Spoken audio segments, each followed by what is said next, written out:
Olá, meu amigo, olá, minha amiga, tudo bem? Então, aqui é o professor Braulio Sakamoto, aqui do CDF. Está nessa luta aí, querendo uma vaga aqui na DASA, né? Então, a DASA já é um concurso que era muito esperado aqui no DF. Para quem não é do DF, talvez não tenha ideia do que é o GDF em termos aí de como empregador, né? Como um órgão para servir, o GDF ele é excepcional.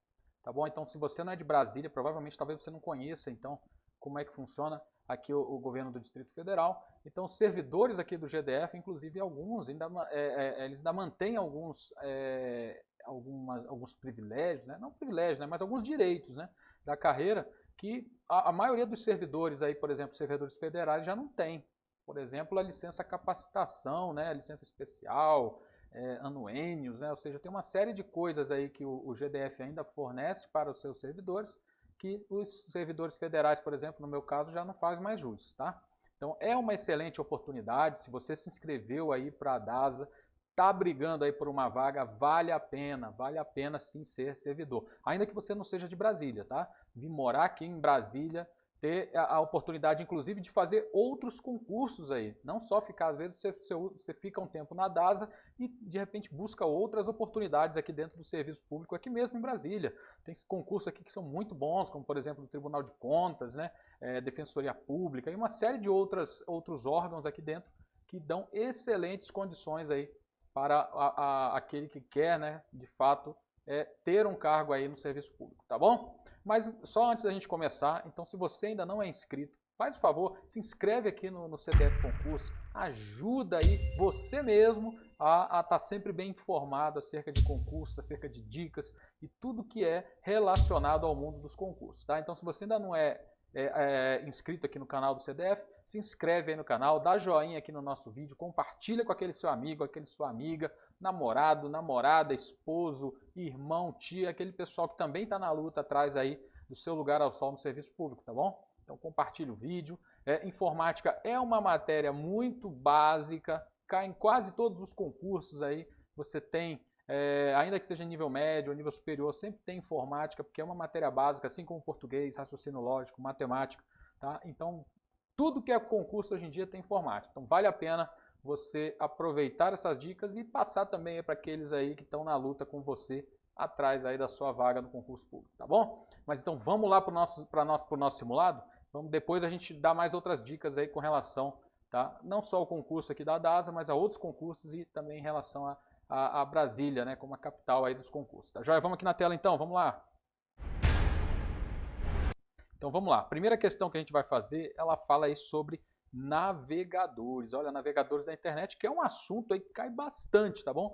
Os browsers ou navegadores web. Então olha aqui na questão, vamos aqui na tela. Considere hipoteticamente que o usuário utilizou um notebook para navegar pela internet. Na verdade, a internet é um pouco, vamos dizer assim, um pouco impreciso, né, esse termo. O certo seria navegar na web, né? Quando a gente está falando de navegador. Então, olha lá, usando a navegação anônima do Google Chrome, que está ativa. Com base nisso, assinale a alternativa correta. Então, ele quer a correta. Olha lá as opções que nós temos.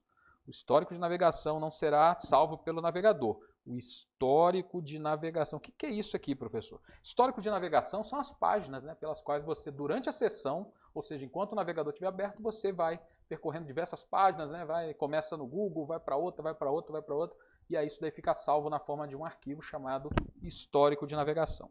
E ele diz aqui, não será salvo, ao contrário das informações preenchidas em formulários. Ó. O que são essas informações? São informações que o navegador salva, né, quando você preenche um formulário, como por exemplo uma compra, né, um e-commerce, que você vai fazer uma compra e salva algumas informações.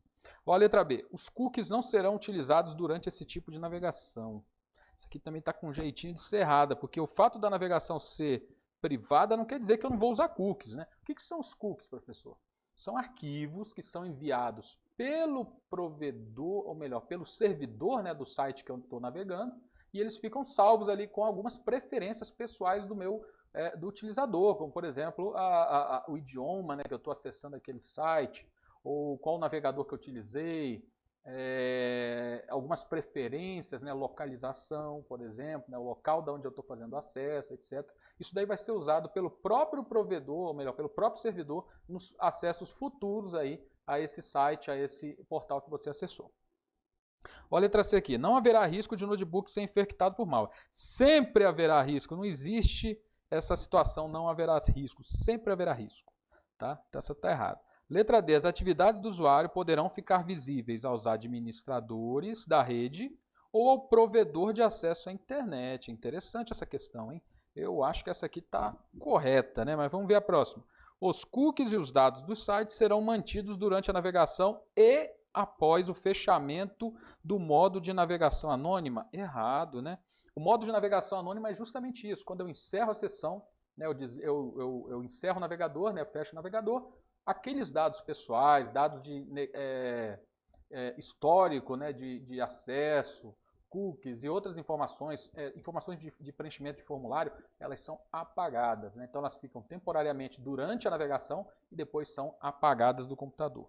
Então olha só, então vamos ver aqui qual que seria aqui esse nosso gabarito, ó. Gabarito aqui é a letra D, né? Letra D, ó, como a gente falou, essa aqui ele fica assim visível. Então olha só aqui para mim, a gente fala lá na nossa aula, né, que o fato da navegação ser anônima não significa que, aliás, ou melhor, o fato do navegador estar utilizando o modo anônimo de navegação anônima não significa em anonimato. Então, as informações que você acessa, né, o site, horário, as páginas que você acessa, o IP, etc., todas essas informações elas ficam salvas aí em algum lugar, num arquivo de log, né, num arquivo de registro, onde? Ou no provedor de internet ou no administrador da rede. Né? Se a sua rede possui, por exemplo, um firewall de aplicação, né? Ou seja, um proxy, então ficam salvas ali essas informações ali internamente na sua rede. Não pensa que você tá, não é porque você está fazendo a navegação anônima que você vai ficar no anonimato aí na internet, tá bom? Tudo isso daí fica registrado. Vamos ver uma teoriazinha aqui rápida sobre isso? Olha lá. No modo de navegação privativa ou anônima, né, como é chamado aí no caso do Chrome, ou in private no caso do Internet Explorer, o histórico de navegação, os cookies e os dados do site e as informações inseridas em formulários, como nomes, endereços e senhas, são apagados quando o navegador é fechado, ou seja, quando eu encerro a sessão. Os cookies continuam habilitados durante a navegação, claro, porque como eu falei, os cookies eles são arquivos, né, pequenos arquivos, que são essenciais à boa navegação. Então, você durante a navegação está utilizando, está salvando cookies. Quando você encerra o navegador e usando, né, o modo privado ou modo anônimo, eles são apagados, tá bom?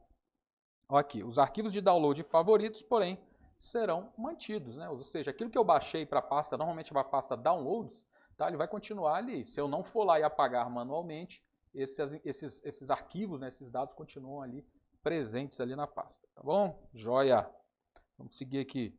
Olha aqui no caso do Chrome como é que a tela inicial da janela, né, do modo de navegação anônimo, né, ou incógnito, né, quando em inglês aí no caso aí do Google Chrome em inglês. Então olha lá, eu tenho aqui, ó, você está navegando sem deixar rastros. Olha aqui o que fala na tela. Entretanto, olha lá, os downloads e os favoritos serão salvos. Olha aqui, ó, essa pequena ressalvazinha aqui, ó. O Chrome não salvará as seguintes informações. Olha o que ele apaga: histórico de navegação, cookies e dados de site, informações de formulário, tá? E olha só a ressalvazinha mais interessante ainda aqui, ó. Deixa eu apagar aqui. Opa. Não contou. Ah, não, é aqui, ó. Deixa eu apagar. Ok. Os websites que você visita, o empregador ou a escola e o provedor de acesso à internet, eles veem o que você está fazendo aí na sua navegação, tá? Então não quer dizer anonimato, hein? Quer dizer que alguns dados serão apagados após o encerramento da sessão. Joia, vamos que vamos. E tem aqui, para a gente finalizar essa pequena teoriazinha da questão 1, ó, os atalhos, né? Então o atalho, no caso aqui do Chrome, é Ctrl Shift N. N vem de quê mesmo? Vem de novo, ou de new, né? Aí o diferencial é o Shift, né? O Shift é o que vai indicar para o navegador que eu quero a página no modo privado. E no caso aqui do Firefox Internet Explorer é Ctrl Shift P. O P vem de privado. Beleza? O private, né, em inglês aí. Tá bom? Então, lembrar desses atalhos aí que diversas vezes a gente vê questões aí em que o examinador ele cobra esses atalhozinhos aí. Tá joia? Vamos que vamos, vamos que vamos. Olha aqui a próxima, questão 2.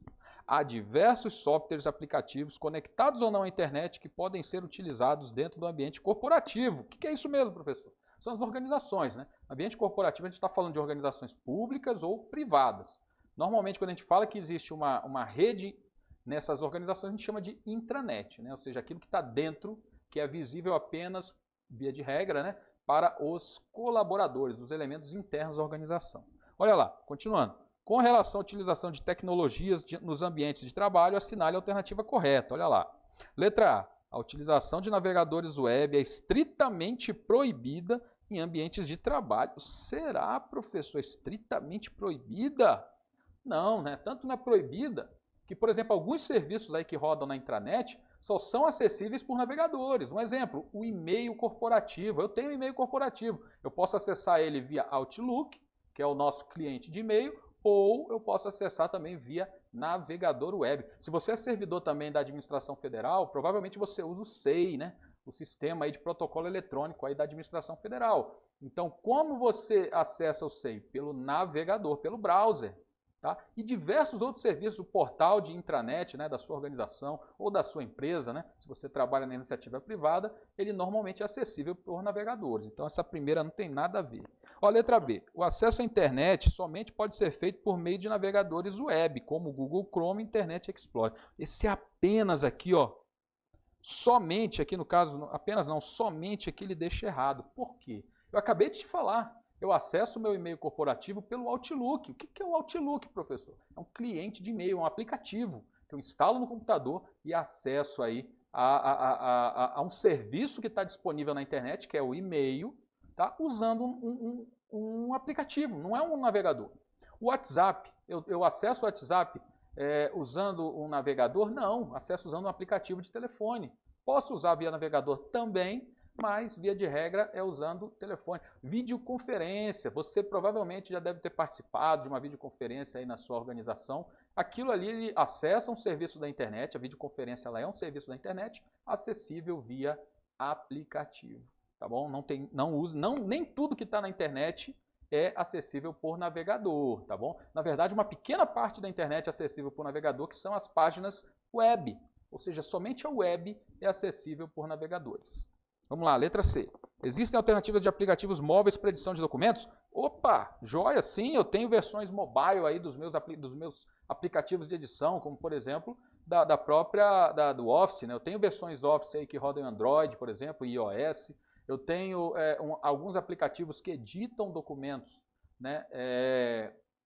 Documentos do OpenOffice, por exemplo, no meu celular, no meu tablet, etc. Então, não necessariamente eu tenho que ter um desktop. Letra D. Os softwares do pacote Office são usados apenas por meio de autenticação de usuários? Tá estranho isso aqui. Imagina que você está lá na sua organização, no seu trabalho, precisa fazer um documento do Word. Você precisa realmente fazer autenticação de usuário para usar o Word? Não, né? Você talvez tenha que fazer para acessar a intranet, para logar no seu computador. Agora, para acessar o Word, não. Daí está errado. Letra E. O objetivo principal do Outlook é edição de documentos. Errado também. A gente acabou de ver, o Outlook é um cliente de e-mail, né? Ele funciona também como um assistente pessoal, né? Então eu consigo cadastrar tarefas ali no meu Outlook, cadastrar contatos, eu consigo usar também um calendário, né? Que eu consigo gerenciar a minha vida ali usando o Outlook, mas não necessariamente ele faz edição de documentos. Pelo contrário, ele faz, na verdade, edição, ele faz criação e recebimento de e-mails, né? De e-mails. Joia! Olha o gabarito letra C, né? Então a letra C é o que nos interessa aqui. Seguindo, olha aqui a nossa teoria rapidinho, só para a gente dar uma relembrada: intranet, internet e extranet. Então olha lá, a intranet ela está acessível apenas a quem? Aos usuários da organização, aos colaboradores, né? Então tem diversos serviços e recursos ali que são acessíveis na intranet, como por exemplo o e-mail corporativo que eu falei, o portal da intranet, um servidor, por exemplo, de impressão, servidor de arquivos, né? E uma série de outras coisas aí que existem na intranet. Aqui eu tenho o que nós chamamos também de extranet. O que é extranet, professor? Extranet é uma parte, uma pequena parcela da intranet que ela é disponibilizada para terceiros. Quais terceiros?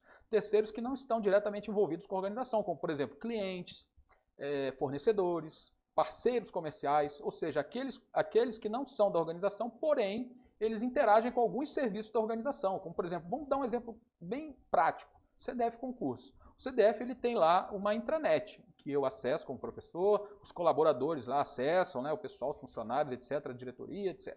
Mas eu tenho também uma parte da intranet que é acessível para os alunos, ou seja, aquela parte que é a área do aluno. Então ela é da intranet do CDF, porém ela é disponibilizada para que os alunos possam acessar determinados materiais, ver os videoaulas, por aí vai. Então a extranet do CDF é na verdade a área do aluno do CDF Concurso, tá bom? E também eu tenho também aqui na minha tela, aqui, vamos voltando aqui, ó, tenho também alguns usuários em geral, né? No caso dos usuários que querem ter acesso à intranet, eles não são colaboradores, ela é bloqueada.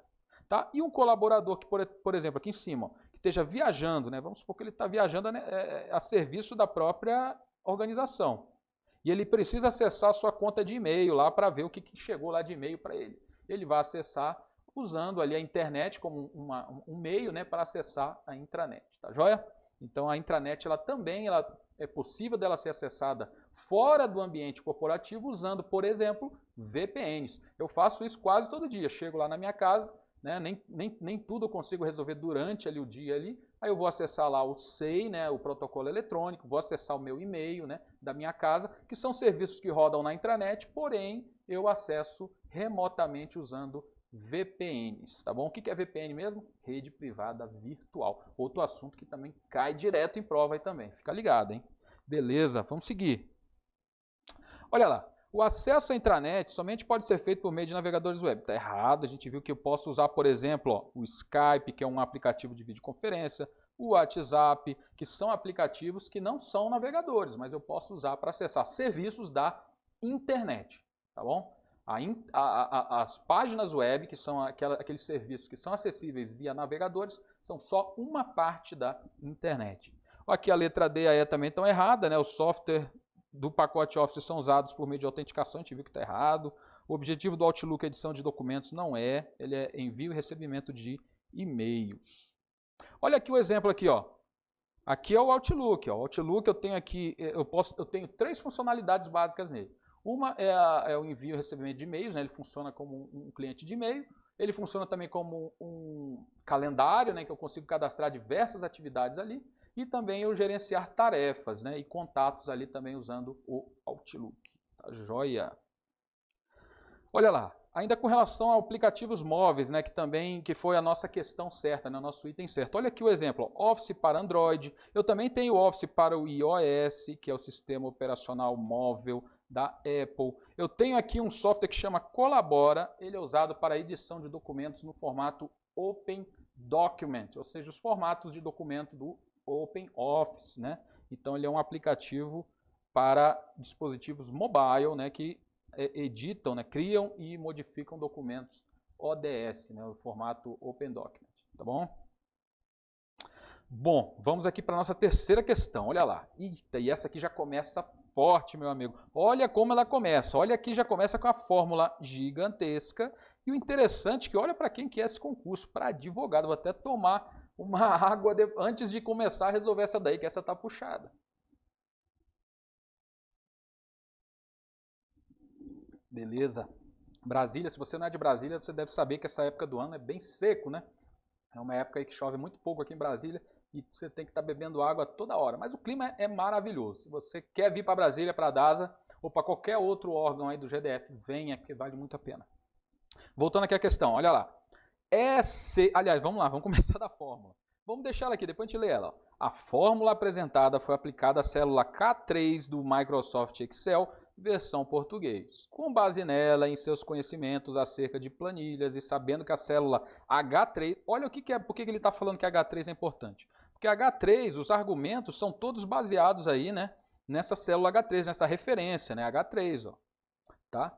E ele diz aqui, ó, ela está preenchida com o texto CR cifrão 1.500.441.48. O que é isso aí, professor? Que negócio é CR cifrão? CR cifrão, se você nasceu há pouco tempo, você é mais novinho, você não deve ter conhecido o Cruzeiro. Isso aqui é uma antiga moeda aí do Brasil, né? O Cruzeiro.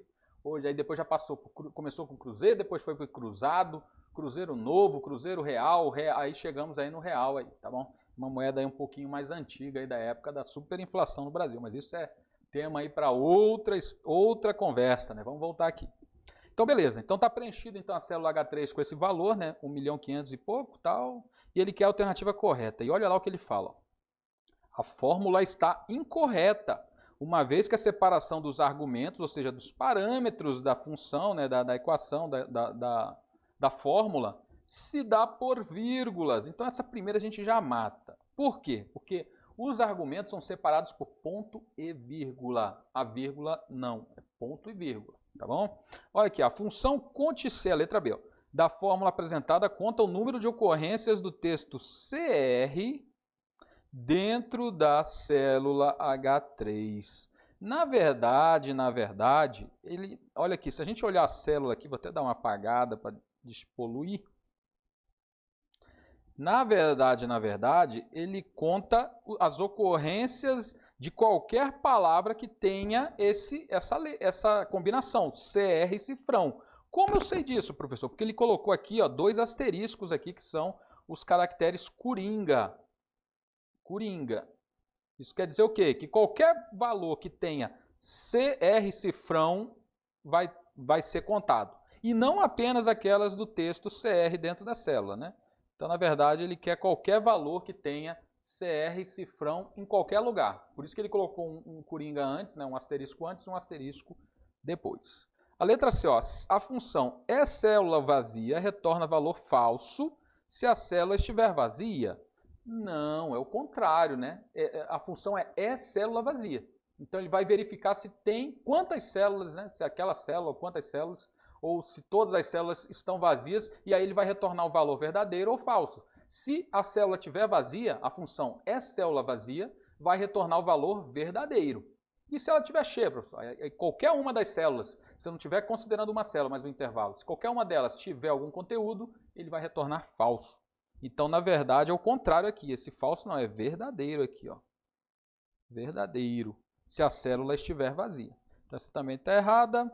Letra D. O resultado de conte C, H, asterisco, 4, asterisco, ou seja, colocou um caractere coringa, né? Ou seja, qualquer número que tenha 4 é 3, ó. Olha só quem é o H. Voltando aqui, ó. Quem que é o H? É CR cifrão 1.500.441,48. Ele quer saber o resultado de conte C, H3. H é 3. Não, meu amigo, não. Tá bom? Ele vai considerar quantas ocorrências existem naquele H, né? Ou seja, se existe alguma ocorrência ali. Ele não vai contar a quantidade de vezes ali que vai aparecer no mesmo número, né? Ele vai contar que existe um número que tem aquela ocorrência 4 ali, tá bom? E a letra 3 após a aplicação da fórmula CR cifrão. Aí a gente tem que fazer as contas. Vamos aqui aproveitar essa questão, que ela é bem complicadinha, né? Deixa eu ver quanto tempo eu já tenho. 24 minutos, tem que correr. Então, vamos ver que ela é um pouquinho complicadinha, mas a gente vai chegar lá. Vamos dar uma olhada aqui na teoria. Olha lá. Primeira coisa que o camarada, quando ele chega, imagina um advogado. Se você for formado em direito, né? Você for um operador de direito, imagina você chegar na prova e dar de cara com essa fórmula. Você fala, meu Deus, vou para a próxima aí que essa daí já era, né? Essa daí não tem jeito. Mas calma lá, vamos tentar reduzir a nossa chance de erro, vamos entender um pouquinho, e aí a chance de você vai conseguir pelo menos chutar melhor, caso você consiga pelo menos entender certas coisinhas aqui. Então olha lá. Aí primeiramente lá está lá o advogado vai olhar e vai falar, Jesus, quero ir embora, não é para mim esse cargo, né? Mas calma lá que a gente vai chegar lá. Vamos lá, olha lá, está aqui a fórmula. Joia, está aqui a fórmula inteira. E ela começa aqui ó, com argumentos, aliás, com uma função C. Ela usa a função C primeiro, olha lá. Então ele coloca aqui, ó, C. Vamos ver o que significa cada uma, né? Primeiro a gente vai ver a C. O que quer dizer a C? C, teste lógico, valor se verdadeiro, valor se falso. Então aqui é o teste lógico, valor se verdadeiro, valor se falso. Então a C, a função C é se tal coisa acontecer e for verdadeiro, o primeiro argumento. Se não for, o segundo. Tá bom? Então essa é a sintaxe, né? A forma que a função C funciona. Teste lógico, valor se verdadeiro, valor se falso. Então olha lá. Aí no nosso exemplo, se A1, ou seja, o conteúdo da célula 1 for maior ou igual a 4, ele vai colocar como caro. E se não for, professor, for menor que 4? Aí ele vai colocar barato. Então, olha cá o exemplo. Ó. Escreve caro se o valor de A1 for maior ou igual a 4. E barato caso contrário. Tá bom? Aqui, a próxima função que a gente vai ver é essa aqui. Ó, é cell vazia. O que é cell vazia? Ele retorna verdadeiro ou falso. Retorna verdadeiro se todas as células da referência forem vazias, ou uma ou várias, né? Se eu estiver usando uma referência de várias células, né? Ou uma célula só. Ou falso se pelo menos uma delas possuir algum tipo de conteúdo. Tá? Inclusive a gente viu, né, que tinha uma alternativa dessa, falava é célula vazia igual a falsa, a gente viu que está falsa, era errada aquela questão, né? Aquela alternativa. E aqui por último a conte C, ó. Conte C, A1B3 é maior que 1. Aí qual que é? Ó? Retorna quantas células no intervalo tal, que pode ser uma célula só, ou nesse caso é um intervalo, possuem um conteúdo numérico maior que 1. Essa é a conte C. Eu vou contar quantas células se aquela condição for atendida, tá bom? Então, voltando aqui, vamos lá, vamos aqui para a próximo slide. Olha aqui, voltando aqui para nossa fórmula. Olha o tamanho dela. Primeira coisa, eu tenho que entender quais são as funções que estão envolvidas. Então, a gente pega a primeira mais externa, né? A gente vai sempre resolvendo das beirinhas, né? De fora para dentro. Então, olha lá. Pego aqui, ó, C. E olha aqui quais são os argumentos. Aqui é o teste lógico, aqui é valor se verdadeiro, valor se falso. Como você sabe disso, professor? Primeiro, por causa aqui dos pontos e vírgulas, olha aqui ponto e vírgula, e também por causa dos parênteses, né? Opa, esse aqui não, peraí, esse aqui não, na verdade é esse aqui, ó. Por quê? Porque olha aqui como eu separei os parênteses, ó. Parêntese mais externo fecha com parênteses, o primeiro fecha com o último, olha ali. O segundo aqui, no caso aqui, fecha com esse, tá bom? Aqui eu tenho mais uma função que fecha com esse. Eu tenho aqui mais uma função, acontecer que fecha com esse, por aí vai. Eu tenho que entender primeiro como é que a fórmula está estruturada para poder resolvê-la, né? Então, olha lá, vamos aqui ver a primeira parte, que é o teste lógico. É célula vazia H3. H3 é vazia ou não é? O que tinha lá em H3? Tinha isso aqui, ó, lembra? Cruzeiro. 1.500.441,48, se eu não me engano, tá? Mas é um valor desse aí. Ela é vazia? Não, ela é cheia. Ela tinha um conteúdo. Então, é falso essa afirmativa aqui. Só que ele está dizendo, ó, se essa aqui é falso, falso é igual a falso? Sim, falso é igual a falso. Ou seja, esse teste lógico, na verdade, ele é verdadeiro. Se ele é verdadeiro, quem que eu vou ter que resolver em seguida? O valor se verdadeiro. Qual é o valor se verdadeiro? É essa segunda parte aqui, ó. Valor se verdadeiro, olha lá. Aí eu vou ter que resolver mais uma função, ó, que é essa aqui, ó, C alguma coisa. Vamos lá de novo, ó. C. Aí eu tenho novamente teste lógico, aqui é o teste lógico, valor se verdadeiro e aqui, ó, valor se falso.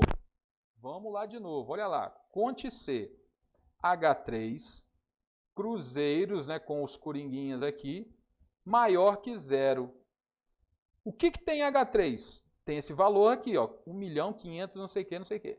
E ele quer que eu conte o número de ocorrências que tem esse valor aqui, ó, CR cifrão. Eu tenho quantas ocorrências de CR cifrão nessa célula? Tem uma, né, que é essa aqui, ó. A única célula que tem, né, que é a H3, e ela tem aqui de fato o CR cifrão. Portanto, aqui o resultado de conte C é 1. 1 é maior que 0. É verdadeiro ou falso? Verdadeiro. E aí qual o valor que eu vou ter que colocar? Valor se verdadeiro. Qual é o valor se verdadeiro? Cruzeiro. CR cifrão. E olha aqui o resultado qual é? CR cifrão. Tá joia? Então a letra E, ó, CR cifrão. Tinha essa alternativa? Vamos ver aqui. Aqui, ó, letra E, meu amigo. Olha lá. O resultado da célula K3 após a aplicação da fórmula é CR cifrão. Professor, difícil demais. Eu não tenho tempo para ficar resolvendo isso durante a prova. Então, assim, como a IADES ela é uma banca que cobra múltipla escolha, então as mais ridículas ali, as opções mais ridículas, você já corta de cara. Como a gente tinha aqui, por exemplo, algumas aqui que de cara a gente já via que não era. Sobrava aquela. Precisaria resolver a fórmula? Talvez não. Então é isso que você tem que ficar esperto. Chegou na sua prova, você já elimina aquelas que você sabe que está falsa e aí você fica entre duas, normalmente entre duas. Tá? Se você tiver tempo, você resolve. Aí você resolve aí com a fórmula, né, até achar o valor, como a gente fez. Se não, meu amigo, não tem jeito. Aí você vai ter que pelo menos chutar uma das duas. Mas aí é o que eu estou te falando. Você tem que aprender a fazer prova, tá bom? Então, se você diminuir a chance de errar, no caso a gente tinha 5 alternativas, caiu para 2, melhor ainda. Você aumenta a tua chance em 50%. Ou você acerta, ou você chuta uma ou outra. Mas você não vai chutar. Se você fizer o nosso curso lá no CDF Concurso, curso de informática para a DASA, você não vai precisar chutar porque está muito completo, está muito abrangente aí o programa da DASA como um todo, tá bom? Então vamos seguir, que hora tenho aqui? Já foi 30 minutos, olha lá. Vão brigar comigo aqui. Mas tudo bem, não tem problema não. O importante é você aprender. E essa aulinha que a gente está fazendo aqui, esse pequeno simulado, é para que você aprenda, você vá com vontade aí fazer a sua prova e principalmente acerte, né? Que é o mais importante. Olha aqui a questão 4. Acerca do protocolo SMTP, do inglês Simple Mail Transfer Protocol, é correto afirmar que no modelo Open System Interconnection, que é o OSI, também chamado de OSI/ISO, ISO é a International Standardization Organization, né? Ou Standard Organization, ou seja, a Organização Internacional de Padronização. Ela é implementada na camada. Ele quer saber, o SMTP, qual é a camada OSI, né, do modelo de referência OSI em que ela se encontra, o SMTP. Vamos lembrar aqui rapidinho, o SMTP é o protocolo de transmissão. Ele é de Simple Mail Transfer Protocol, ou seja, de transmissão de e-mails. Onde que ele é usado? Ele é usado de um cliente de e-mail para transmitir até o servidor, né, do seu e-mail e entre servidores, entre 2 servidores de e-mail. Quando eu mando uma mensagem, por exemplo, do BOL, ou do UOL, ou do Gmail, para alguém que tem uma conta lá no Outlook, por exemplo, ele sai lá, eu saio do meu cliente de e-mail ou do navegador, né, vai lá para o provedor, aí usa lá o SMTP, e do SMTP do provedor, no caso Gmail, por exemplo, para o Outlook, ele também usa esse mesmo protocolo, SMTP, tá bom? Ah, professor, e para receber? Para receber eu tenho 2 protocolos distintos, eu tenho o POP3, né, e o IMAP, ou IMAP. Qual a diferença básica entre eles? O POP3 baixa as mensagens para o meu cliente, né, para o meu aplicativo que eu tenho no meu computador. O Outlook Express, o Outlook, né, o Thunderbird, né, o Opera e qualquer outro desses clientes de e-mail. E o IMAP não. O IMAP ele acessa o meu servidor, né, do provedor de e-mail, e aí eu faço lá, eu leio as mensagens, etc, e as mensagens continuam lá no provedor, tá bom? É a diferença básica entre IMAP e POP3. Então, olha lá, ele quer saber qual é a camada OSI. Como a gente está falando de e-mails, né, já está no nível ali do usuário, tanto o IMAP, quanto o POP3, quanto o SMTP, quanto o HTTP e outros protocolos aí de alto nível, eles são usados na camada mais alta do modelo OSI, que é a camada de aplicação, tá bom? Então aqui, ó, na nossa tela que a gente tem aqui, no caso é a letra E. Vamos ver o gabarito, se é isso mesmo? Letra E, ó, beleza. Camada de aplicação. Vamos ver uma teoria rápida sobre isso aqui, ó. O modelo OSI, que também é chamado de modelo de interconexão de sistemas abertos, foi lançado em 84 pela ISO, daí porque a gente também vê como ISO, né, OSI, ISO, né, esse modelo de referência. O objetivo dele é ser um modelo padrão, né, um modelo de referência para a construção, né, de sistemas de comunicações, ou seja, tanto os aplicativos, quanto as redes, quanto o meio físico, todos eles têm que obedecer a certos padrões para que eu consiga fazer a interconexão entre os sistemas. E o modelo OSI é um modelo de referência para isso, né? Só que ele é um modelo um pouco mais amplo. Existe outro modelo que é o modelo TCP/IP, que ele é um pouquinho, vamos dizer, mais específico, né, para redes de computadores, né, para a internet e tal, porque ele usa, vamos dizer assim, simplifica um pouco o modelo OSI e direciona para aplicação em redes, tá bom? De computadores. Mas o modelo OSI ele pode ser usado para uma série de outras coisas, não só para a internet, para a intranet, para redes de computadores. Ele tem aplicações ainda maiores, né, vamos dizer, mais amplas, mais lato sensu do que o TCP/IP. Mas voltando aqui, vamos lá. Entre os mais diversos tipos de sistemas, ó, computadores, dispositivos, softwares, sistemas operacionais, aplicações, garantindo a comunicação entre 2 usuários que transmitam dados entre si. Ou seja, ele serve como um padrão, né, de como eu vou estruturar a comunicação entre 2 sistemas. Olha lá, voltando. Trata-se de uma arquitetura de modelo que divide as redes de computadores em 7 camadas, layers, para obter camadas de abstração. tudo isso aqui que eu estou falando é um resumão do nosso material lá do CDF Concurso, tá bom? Então lá tem os livros digitais, temos as aulas, as videoaulas, que está muito mais explicado, muito mais detalhado tudo isso aqui. Isso aqui é um resumaço mesmo. Vamos lá. Cada protocolo realiza a inserção de uma funcionalidade associada a uma camada específica. Quantos minutos? 37. Vamos correr, vamos correr. Olha lá. Então aqui está aqui o modelo ISO-OSI, ou OSI-ISO, né? Aqui eu tenho a camada 7. Aqui eu tenho aqui, ó, usuário, tá bom? Mais em cima, usuário. E aqui eu tenho o meio de transmissão. Que na parte mais baixa eu tenho meio de transmissão.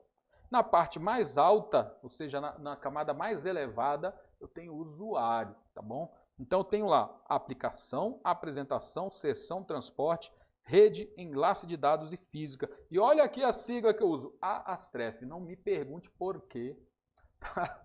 Por que eu uso a AASTREF, mas eu peguei simplesmente a primeira letra de cada uma das camadas e foi a forma que eu consegui decorar, AASTREF. Não sei por quê. Para mim deu certo. Se você tiver um outro jeito mais bacana, compartilha aí, escreve aqui nos comentários aqui do vídeo, tá bom? Mas eu uso o AASTREF e para mim dá certo. Olha lá, aí eu coloquei também uma tabelinha aqui, que na verdade é um resumo de todas as camadas, né? Então tem aqui o tipo de dado que circula na camada, ó. Dados digitais, né? Segmentos, pacotes, frames, bits, e aqui eu tenho as camadas, ó. Desde a camada mais alta, camada 7, 6, 5, 4, 3, 2, 1. E aqui eu tenho as funções. E olha aqui no caso da aplicação, ó. Prover serviços de rede às aplicações, a transferência de arquivo, terminal virtual, e-mail, que é o que a gente está tratando. Olha aqui o SMTP, onde é que ele está, juntamente, ó, com HTTP, HTTPS, SSH, né, esse aqui o Shell, Telnet, SNMP, NNTP, POP3, POP3, IMAP, DNS, Domain Name Service, BitTorrent, por aí vai. E aqui eu tenho, ó, qual dessas aqui que normalmente cai? Aplicação ou de rede, né? A de rede tem que lembrar quem que é importante na de rede? IP. E na de transporte?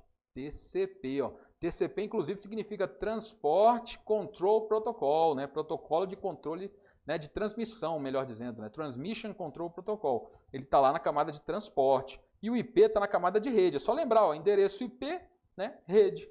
E aí está lá na camada de rede. Camada de transporte tem o TCP, só que o T não é de transporte, o T é de transmission, mas é no final da quase a mesma coisa, tá bom? São dois protocolos aí importantes aí para lembrar. Joinha, vamos que vamos. Olha aqui a quinta.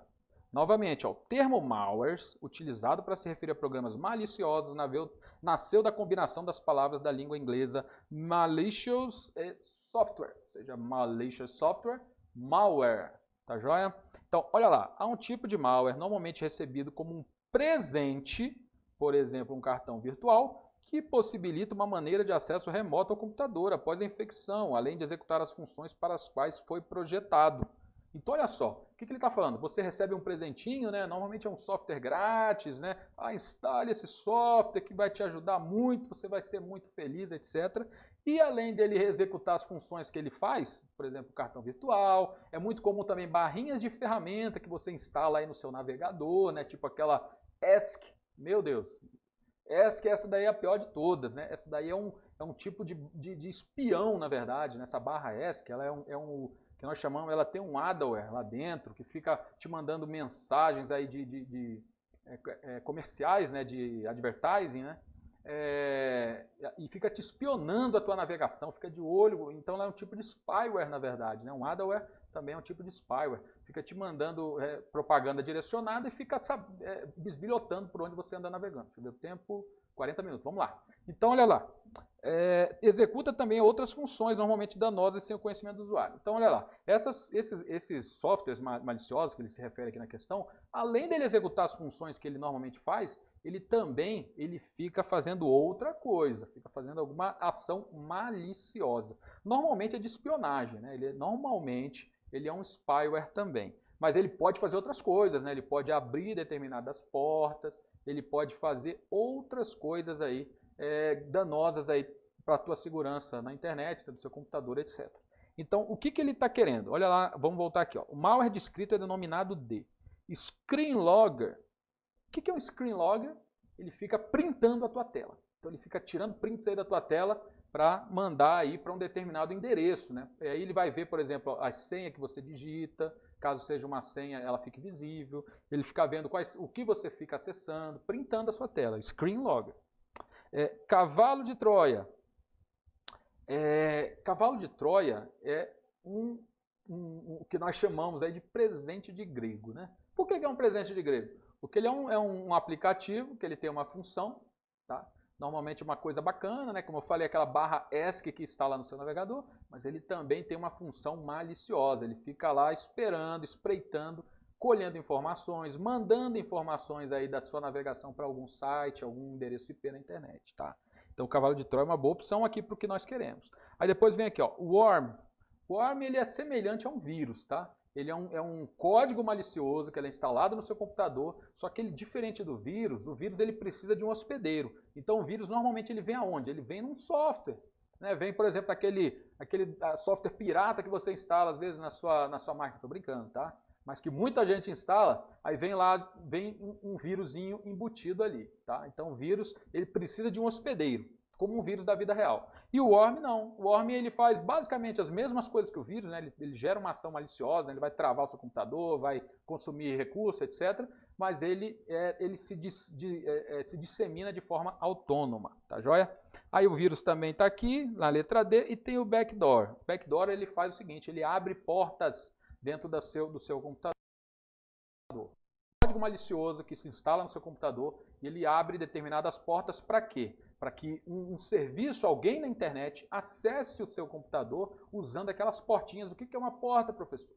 Porta nada mais é do que um endereço lógico, né, dentro do seu computador.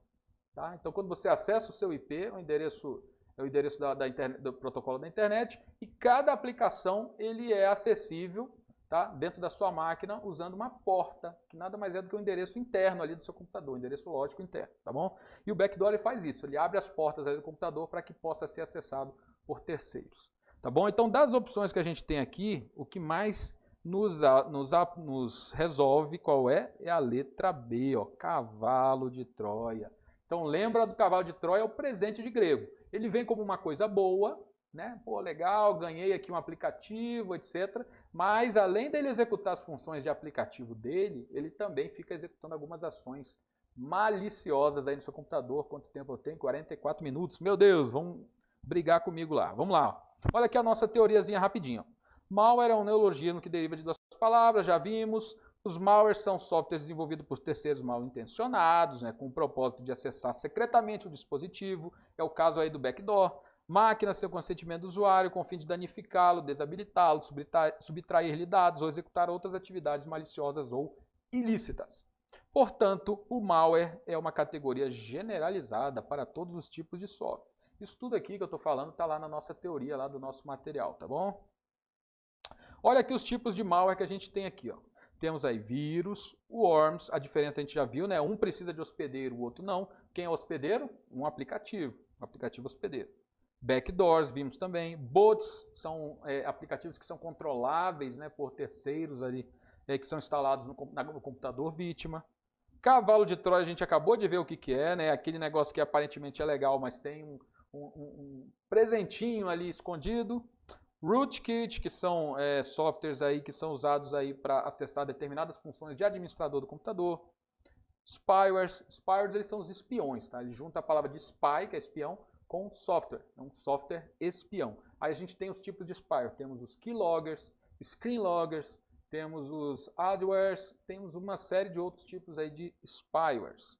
Bombas lógicas, né, que são aquelas que são softwares aí que tem um prazo, ele tem uma data para explodir, né, do ponto de vista não real, né, digital, eles vão causar um dano aí a um sistema ou uma rede. Ransomwares, que são os sequestradores, né, eles criptografam o seu computador e exigem um dinheiro para liberar.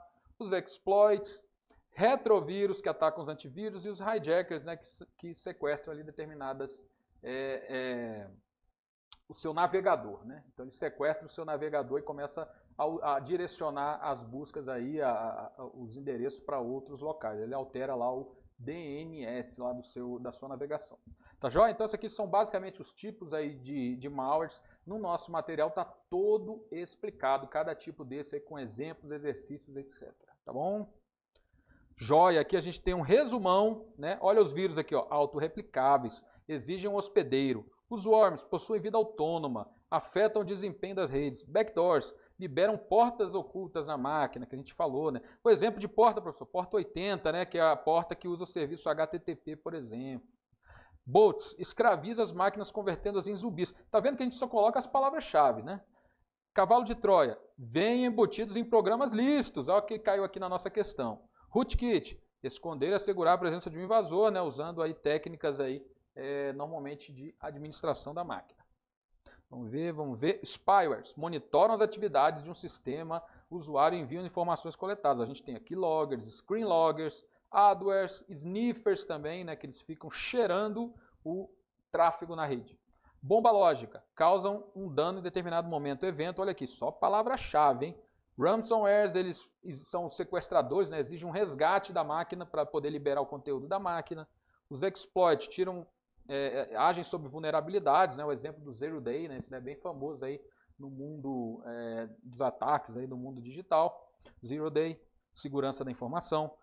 Retrovírus, vírus que atacam o antivírus. E os hijackers, né? Que eles geram ali alterações ali no DNS do browser, tá? E aí modificam as requisições, né, do browser. Joia. Vamos seguir. E é isso aí, meu amigo, minha amiga. Finalizamos então o nosso pequeno resumo. Como eu falei, era um resuminho só, né?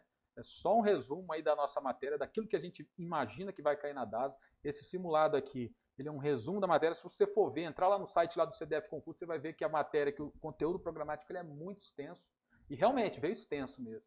E é uma tendência agora das provas agora de concurso, tá? Vir conteúdos aí bastante extensos, tá joia? Se você vê, por exemplo, um concurso que está aberto hoje, é o do DEPEN. Se você for ver lá o que cai para agente penitenciário, você não acredita.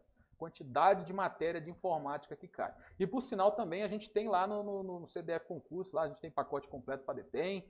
O nosso curso de informática ele é um dos mais completos aí do mercado, está cobrindo todo o edital de forma muito completa. Assim como os demais cursos, né? A gente sempre tenta colocar da melhor maneira todo o conteúdo, a gente tenta não ser muito, vamos dizer assim, muito resumido. A gente sabe que o concurseiro, né, ele não quer ler aquele monte de material, mas não adianta, meu amigo, minha amiga.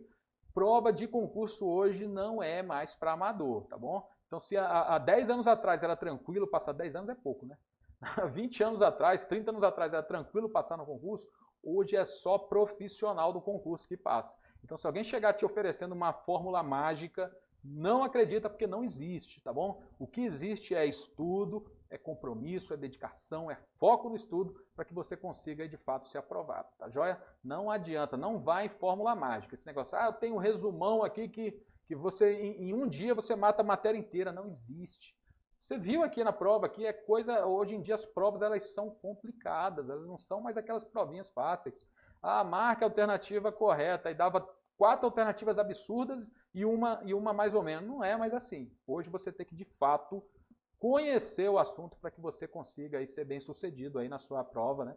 Fazer ela e ser bem sucedido. Tá bom? Eu espero que você tenha gostado. Se você gostou, não esquece, dá um joinha aqui no nosso vídeo, compartilha ele com seus amigos. Se você não é inscrito, se inscreve aqui no canal do CDF Concurso e visita lá o nosso site, tá? Sem compromisso. Tem um material gratuito lá, né? Temos minicursos gratuitos, temos videoaulas gratuitas. Todos os cursos nossos, a primeira videoaula é de graça e o material também, né, o livro digital, para que você veja o que será cobrado aí no seu curso ali. Como que a gente aborda a matéria, como é a didática, tá joia? Então te convido aí, sem compromisso, confere lá no CDF Concurso, veja lá os nossos cursos disponíveis, acesse de graça a primeira aula, tá? Tanto o material escrito quanto as videoaulas.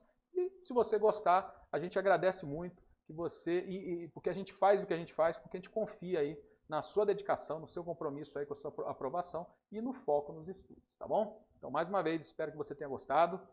Se você tem alguma dúvida aí, posta aí nos comentários, manda uma mensagem, manda um e-mail, entra aí nas nossas redes sociais, né, tanto no CDF quanto dos professores, troca ideia com os professores, interaja, porque hoje a gente tem a comunicação já é tão fácil que às vezes o camarada ele não aproveita. Quantos minutos eu tenho? 50. Tá bom, vamos encerrar por aqui. Se inscreve no canal, dá um joinha, compartilha e até a próxima. Um grande abraço, fiquem todos com Deus e bons estudos. Simulado ADASA, técnico em regulação, disciplinas matemática e raciocínio lógico. Meu nome é Felipe Frota, eu sou professor dessas disciplinas aqui no CDF Concurso, juntamente com o professor Fabrício Sombra. Se você ainda não baixou o caderno de questões, tem um link aqui na descrição desse vídeo, aqui embaixo, que você pode baixar e treinar antes de assistir esse vídeo, tá? Peço que você, caso goste, clique no joinha, né? Dê o like aí para que a gente continue produzindo vídeos para você. E também se inscreva no canal e marque, né, a notificação, acione o sininho para que você seja notificado. Todo dia a gente grava um vídeo novo aqui no canal do CDF Concurso e você pode ter aí muito material grátis e de boa qualidade para o seu estudo. Sem mais delongas, vamos partir para as nossas questões. Pois bem, nossa primeira questão de matemática e raciocínio lógico é a questão de número 6, tá certo? É uma questão do IADES do ano de 2017. Vamos ler a questão aqui, certo? Comando aqui da questão, certo? O que ela diz? Considere hipoteticamente que a empresa Alfa está promovendo o lançamento de um novo condomínio em que os lotes, todos retangulares, vamos gravar isso aqui, eles são retangulares, são vendidos com preço fixo por metro quadrado. Então, preço fixo por metro quadrado de área. Paulo está interessado em um lote de dimensões 20 metros e 40 metros, tá certo? Então, o lote de Paulo, de 20 metros e 40 metros, custa, né, cujo preço é R$240 mil. Perceba que aqui nós já temos informação suficiente para identificar quanto é o preço do metro quadrado do lote, não é isso? Basta que a gente identifique qual é a dimensão as dimensões a gente já tem, qual é a área desse lote, e uma vez identificada a área, a gente divide o preço do lote pela área dele. E a gente vai identificar, então, vai encontrar, então, o valor, né, por metro quadrado cobrado nesse condomínio, certo? Mas o corretor disse mais, vamos lá. Disse a ele que há outro lote vizinho a esse, né, que é esse de 20 por 40, tá certo? Né, cujas dimensões são 50% maiores. Ora, uma dimensão ser 50% maior é o mesmo que ela ser 150% do valor que a gente tem como referência. E quais são o valor que a gente tem como referência?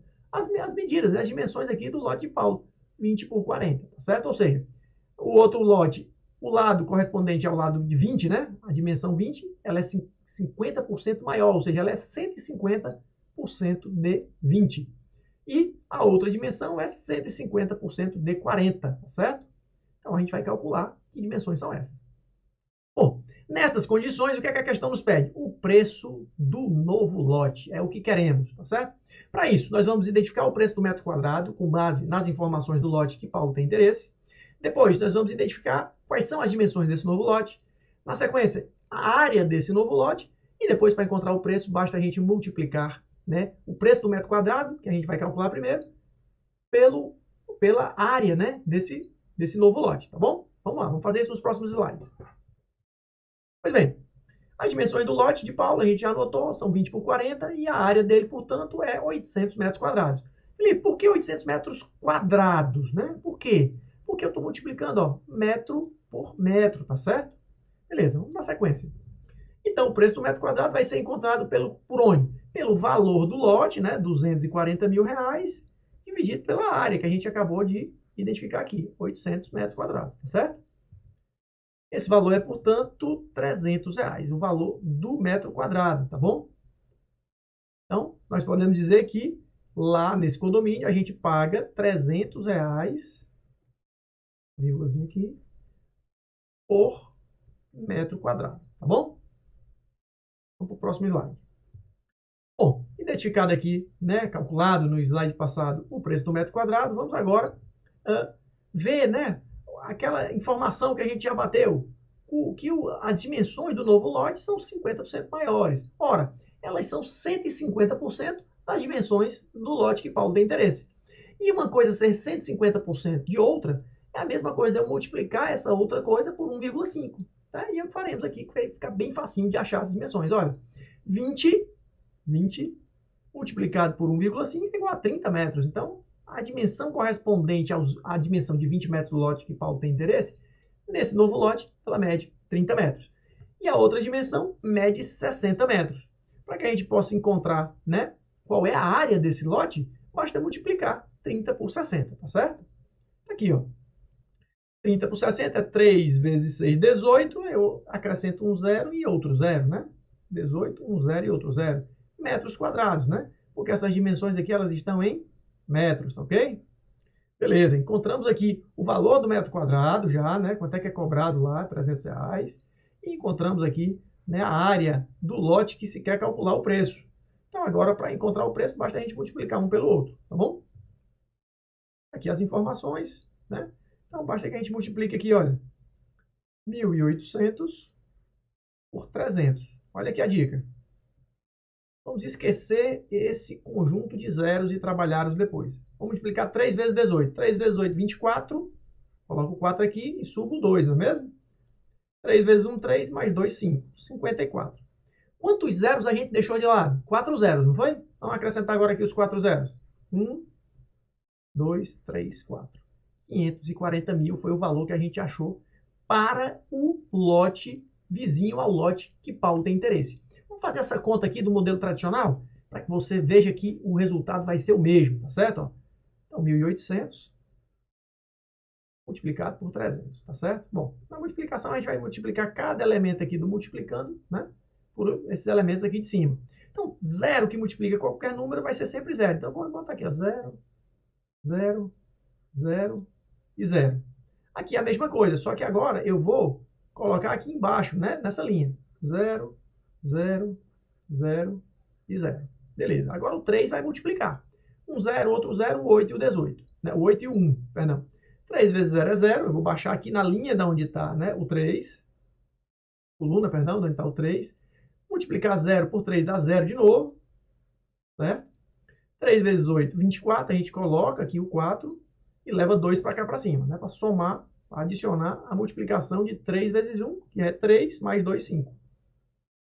E agora eu vou ter que fazer a adição desses números. Olha, perceba que aqui é tudo zero, né? Mas eu tenho que descer um zero para cá. Ó.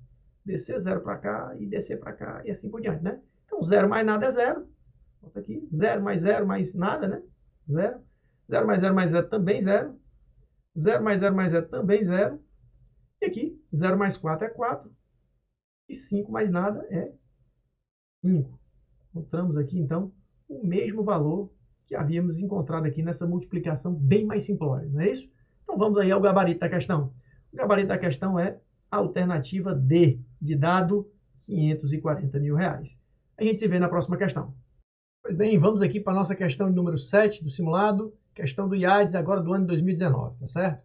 Assinale a alternativa que é logicamente equivalente à sentença se, vou começar aqui a pegar o começo da sentença, se Manuel instalou a rede de computadores, então Joaquim configurou a rede de computadores. Ora, ele quer a alternativa que traz, né, uma sentença logicamente equivalente a essa aqui que a gente está apresentando. Qual é? Se Manuel instalou a rede de computadores, então Joaquim configurou a rede de computadores. Bom, a primeira coisa que você tem que fazer aqui é o seguinte, identificar que tipo de proposição é essa. Aqui nós temos claramente uma proposição condicional, né, do tipo se então, não é isso? Aqui, ó. Primeira proposição simples, né? Manuel instalou a rede de computadores. E a segunda proposição simples, Joaquim configurou a rede de computadores, tá certo? Vamos fazer uma análise mais aprofundada sobre essa proposição condicional nos slides subsequentes. Vamos lá. Bom, antes disso, aqui ele apresenta diversas alternativas, né? Diversas proposições, tá? Que podem ser equivalentes, né? Logicamente equivalente a essa aqui, tá certo? Não vamos perder o nosso tempo lendo agora não, tá? Depois a gente volta e faz a leitura quando a gente encontrar a resposta. Esquece as alternativas e vamos buscar a resposta fazendo aqui as análises de lógica, tá bom? Bom, tá aqui a nossa proposição, né? Se Manuel instalou a rede de computadores, então Joaquim configurou a rede de computadores. Vamos chamar de P a proposição aqui, essa primeira proposição simples, vamos chamar de P, né? Essa aqui começa com Manuel e termina em computadores, tá? Chamaremos ela de P. E chamaremos de Q aqui essa segunda proposição simples, tá? Joaquim configurou a rede de computadores. Tá. Vamos anotar aqui Manuel, Joaquim, e vamos representar na fórmula simbólica a proposição condicional, né? Se Manuel instalou a rede de computadores, então Joaquim configurou a rede de computadores, né? É bem simples. Se P, então Q, né? Aqui na fórmula simbólica. A gente precisa lembrar quais são as duas proposições que são equivalentes à proposição condicional. A primeira delas é a contrapositiva, né? A proposição condicional contrapositiva. Como é que a gente acha a contrapositiva? Né? Vamos pegar aqui a própria se P, então Q aqui, ó. A contrapositiva, você deve lembrar que é troca e inverte sinal. Troca o quê? Antecedente vira consequente, né? Vamos botar aqui o símbolozinho, a condicional. Então, o antecedente ele vira consequente. Vou botar o P aqui depois do símbolo. E o consequente ele vira antecedente. Né? Agora a gente tem que trocar o sinal. Se aqui é, né, vamos dizer assim, sinal positivo, né, uma afirmativa, aqui nós vamos negar, tá? Símbolo da negação. E aqui a gente troca o sinal dos dois. Inverte e troca, tá? Troca o sinal. Inverte as posições e troca o sinal. Então está aqui a nossa proposição contrapositiva. E ele também, né, a proposição condicional, ela tem uma outra equivalência, que é com a disjunção entre a negação do antecedente e o consequente. Bom, a negação, símbolozinho da disjunção, né? A negação do antecedente, então não P, e o consequente, Q. Pronto, está aqui as nossas duas proposições logicamente equivalentes à proposição condicional, se P, então Q. Tá? Uma dica, sempre que você for para a prova buscar proposições condicionais, transforme a proposição de referência, no caso aqui é essa aqui que a gente colocou aqui, né? Traga ela para a forma simbólica. Identifique na forma simbólica as proposições que são equivalentes e depois transforme elas para texto, tá certo? E assim você vai encontrar com bem mais facilidade a resposta da questão. Bom, aqui foi o que falamos no slide passado, né? Uma condicional ela tem duas equivalências, a contrapositiva e a disjunção da negação do primeiro termo com o segundo termo, né? E aqui é o inverte e troca, ó. Sinais aqui, né? Não negados, né? Proposições simples não negadas e aqui elas negadas. Ó. Invertemos o sinal e trocamos elas de posição. Antes era aqui o P e o Q era nessa outra posição, certo? Pois bem, então, né? Vamos apresentar aqui a redação da contrapositiva, né? Não que é Joaquim não configurou a rede de computadores. Olha, se que é Joaquim configurou a rede de computadores, não que é Joaquim não configurou a rede de computadores. A gente coloca a negação, o termo não, né? Acompanhado do verbo, né? Não configurou. E aqui não P é Manuel não instalou a rede de computadores. Olha só a redação que fica aqui. Se Joaquim não configurou a rede de computadores, então Manuel não instalou a rede de computadores, tá certo? Agora aqui a disjunção, né? Da negação do antecedente e o consequente, né? Não P. Manuel não instalou a rede de computadores e Joaquim configurou a rede de computadores. Veja só a redação aqui, tá certo? Aqui é a partícula negando, né? Aqui é a primeira proposição, a proposição P, e a segunda proposição se mantendo aqui sem negação, tá certo? Bom, agora a gente precisa ver qual é o gabarito da questão. Eu nem vou botar aqui para frente, que a gente vai apresentar. Vamos voltar aqui os slides e vamos procurar aqui as alternativas, tá certo? Ó, alternativa A, vamos ver o que é que ela diz. Manuel instalou a rede de computadores. Ora, Manuel é P, não é isso? A proposição é essa aqui. P, então o quê? Se Manuel instalou a rede de computador, Manuel instalou a rede de computadores. Aqui ele tem o quê? P. Ou Joaquim configurou a rede de computadores. P. Ou o quê? Qual é o erro dessa alternativa? Faltou a negação aqui, não é isso? Então a alternativa aqui também, essa alternativa não nos atende. Manuel instalou a rede de computadores. P. Ou Joaquim não configurou a rede de computadores. Olha, o que ele fez? Ele negou o consequente. Ele deveria ter negado o antecedente aqui, não é isso mesmo? Portanto, também está errada. A gente deveria encontrar aqui um não P ou Q. Vamos para a alternativa C. Se Joaquim não configurou a rede de computadores, Joaquim configurou a rede de computadores era Q, não é mesmo? Então aqui é não Q. Não Q. Então, aqui nós temos um se então, né? Vamos colocar aqui o símbolo da proposição condicional. Manuel não instalou a rede de computadores. Está perfeito. Ó. Inverteu e trocou, não é isso? Inverteu o consequente com antecedente e trocou o sinal. Então, essa aqui a gente já pode dizer que é o gabarito da questão. Vamos ver qual é o erro aqui que tem na alternativa D e na E. Ó, aqui nós temos se, então. Ó. Então, nós temos aqui duas proposições condicionais. Manuel instalou a rede de computadores. Olha, aqui ele está dizendo o quê? P. Já está errado, porque a nossa contrapositiva ela tem no primeiro termo a negação, né, do consequente da proposição condicional que a gente está avaliando, né, que é a nossa referência. Então, aqui nós temos P, então, Joaquim não configurou a rede de computadores. Então, não que é outra proposição, tá certo? Nós não podemos dizer que é uma proposição equivalente a se P, então, que é. Perceba que essa aqui é a nossa condicional de referência, tá? Então, aqui a alternativa D, concluímos que ela também está errada, certo? Não inverteu e trocou o sinal, né? Aqui apenas de um dos elementos, né? Isso aqui no caso do consequente, sem ter invertido os termos. Manuel não instalou a rede de computadores. Não P. Não P. Já está errado aqui de cara, né? Então, Joaquim não configurou a rede de computadores. Ele esqueceu de inverter a posição do antecedente com o consequente, tá bom? Então, o erro aí foi esse. Vamos só confirmar aqui o gabarito. Vamos lá, voltar lá, seguir lá para frente. Gabarito alternativa C, conforme identificamos, certo? Aqui o gabarito alternativa de letra C. Vamos para a próxima questão. Pois bem, vamos iniciar então a questão de número 8, uma questão do IADES de 2016. Vamos ver o que ela trata. Renata tem 3 amigos, um paulista, um carioca e um gaúcho. Sabe-se. Aí ele vai apresentar aqui diversas proposições. Ó. Ou o Pedro é paulista ou o Henrique é paulista. Ou o Pedro é carioca ou o Mário é gaúcho. Ou o Henrique é gaúcho ou o Mário é gaúcho. Ou o Mário é carioca ou o Henrique é carioca. Nessas condições, Pedro, Mário e Henrique, né, nessa sequência, né, que ele fala ali respectivamente, são. Aí aqui as alternativas vai dizer qual é, né, a naturalidade aí dessas pessoas, desses amigos de Renata, tá certo? Bom, nós estamos aqui diante de uma questão típica de associação de informações ou associações lógicas, como você queira dizer, tá? São apresentadas diversas proposições, né? Algumas delas podem ser proposições simples, outras, a maioria delas são proposições compostas. E aqui nós temos todas as 4 proposições, nós temos disjunções exclusivas. Qual é a característica da disjunção exclusiva? Para que ela seja verdadeira, um dos termos dela, né, deve ser verdadeiro e o outro deve ter valor oposto, ou seja, deve ser falso, né? Então, uma disjunção, né, o símbolo da disjunção exclusiva, ela é verdadeira quando? Quando nós tivermos aqui ou falso e verdadeiro ou falso, tá certo? Nessas duas situações aqui, nós temos aqui a disjunção exclusiva verdadeira, certo? Beleza. Vamos dar uma analisada agora aqui nas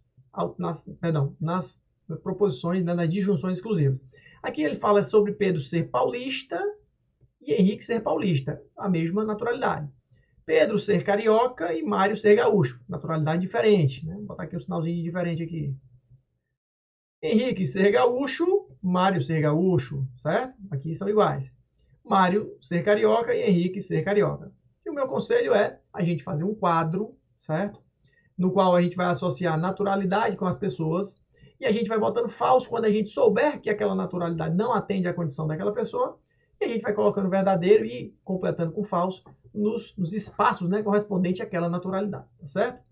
Uma outra coisa, naturalidade não, no estado de nascimento. Uma outra coisa é, vamos começar aqui, né, tratar primeiro essa aqui, que trata sobre paulista e paulista, depois vamos pular essa de carioca e gaúcho, aí vamos para tratar essa outra disjunção que trata sobre quem é gaúcho, depois sobre quem é carioca, você vai já entender por que isso, e depois a gente analisa por último essa última aqui, né, que seria a segunda, tá certo? Vamos montar o nosso quadro aqui no próximo slide, tá? Então o quadro é bem simples, a gente coloca aqui Pedro, Henrique e Mário, tá certo? E aqui a gente coloca aqui o local de nascimento, né? Ou a naturalidade, tá bom? Estado, né? Na verdade, o estado aqui da onde ele nasceu, tá certo? Paulista em São Paulo, gaúcho no Rio Grande do Sul e carioca no Rio de Janeiro. Vamos aqui a primeira, né? Ou o Pedro é paulista ou o Henrique é paulista. Esqueci de dizer. A gente deve considerar que essas proposições compostas, elas são verdadeiras, tá certo? Então, para que essa proposição composta seja verdadeira, ou o Pedro é paulista ou o Henrique é paulista. Note que Mário não poderá ser paulista, porque se Mário for paulista, seria falso que Pedro é paulista e falso que também Henrique é paulista. Ia deixar essa nossa proposição de junção exclusiva falsa. E a gente quer que ela seja verdadeira. Portanto, a gente pode dizer aqui que, né, Mário não é paulista, tá certo? Mário não é paulista. Bom, vamos analisar a próxima. Ou Henrique é gaúcho ou Mário é gaúcho. Nós estamos trabalhando agora Henrique e Mário. Ser gaúcho, né? Ser gaúcho. Bom, se é Henrique ou Mário, então eu já sei que Pedro não pode ser gaúcho, não é mesmo? Vamos colocar aqui. Pedro também não pode ser gaúcho.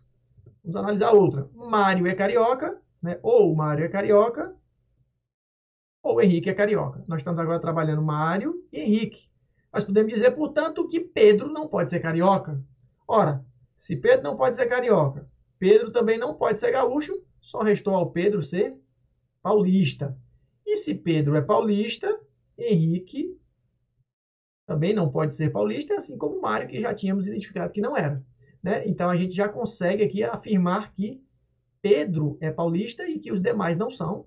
Essas outras duas, né, associações a gente fez aqui, né, em momentos passados. Né? Essa aqui a gente fez agora, que gerou uma decorrência lógica de Pedro ter que ser paulista, tá certo? Então, tá aqui a configuração da nossa tabela até então. Vamos analisar agora a última, ó. Ou Pedro é carioca. Ora, Pedro não é carioca, já identificamos que Pedro é paulista, portanto é falso que Pedro é carioca.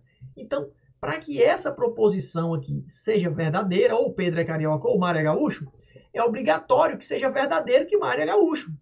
Ora, e se Mário é gaúcho, vamos colocar aqui Mário verdadeiro para Mário gaúcho, é falso que ele é carioca, certo? E se Mário é gaúcho, também é falso que Henrique é gaúcho. Só resta a Henrique ser um carioca, certo? Vamos completar aqui então a tabelinha. Tá aqui, ó, como é que fica? Pedro, paulista, gaúcho é Mário, então Mário gaúcho, e Henrique aqui é o carioca. Vamos ver qual é a alternativa que responde, ó. Pedro, paulista, Mário, gaúcho, Henrique, carioca, certo? Conselho, faça sempre um quadro para que você possa organizar, né? Você possa fazer as associações e organizar, né, as ideias dentro desse quadro, tá certo? Assim você vai ter uma facilidade bem grande para acertar essas questões. Elas podem dar um pouco de trabalho, mas não são difíceis de serem acertadas. Basta ter organização na hora da prova. Então você pega um espaçozinho ali na sua prova, né, um espaço, cria a tabelinha e começa a verificar, né, sentença por sentença, né, proposição condicional por proposição, proposição composta por proposição composta, o que é que ela está querendo lhe dizer. Tente organizar na forma mais otimizada, né, você vai otimizar o seu tempo, como aqui a gente fez. A gente deixou, né, essa proposição aqui por último, justamente porque ela trabalhava, né, estados de nascimento diferentes. Então a gente trabalhou aqui, né, já que tratava-se de proposições, né, de junções exclusivas, a gente precisou então, né, deixar essa por último para que a gente ganhasse tempo, né, para que a gente não perdesse tempo avaliando ela no momento inadequado, tá certo? Vamos para a próxima questão. Pois bem, questão de número 9, questão do IADES 2018, vamos fazer a leitura dela. 3 irmãos, João, Luiz e Olavo, ganharam R$2.000, vamos marcar aqui R$2.000, de herança. João tem 2 filhos, Luiz tem 3 filhos e Olavo tem 5 filhos. Eles resolveram dividir a herança de modo proporcional ao número de filhos que cada um, né? O número de filhos que cada um tem. Assim, as partes da herança em reais que ficaram, né, para João, Luiz e Olavo são iguais respectivamente a. Bom, o que ele quer é saber quanto cada um dos herdeiros vai ficar. E diz também que a parte que cada um vai ficar é proporcional ao número de filhos e nos disse o número dos filhos, né? O número de filhos que cada um tem. Perceba que ele só falou aqui que a divisão é de modo proporcional. O que a gente deve entender? É de modo diretamente proporcional ou inversamente proporcional?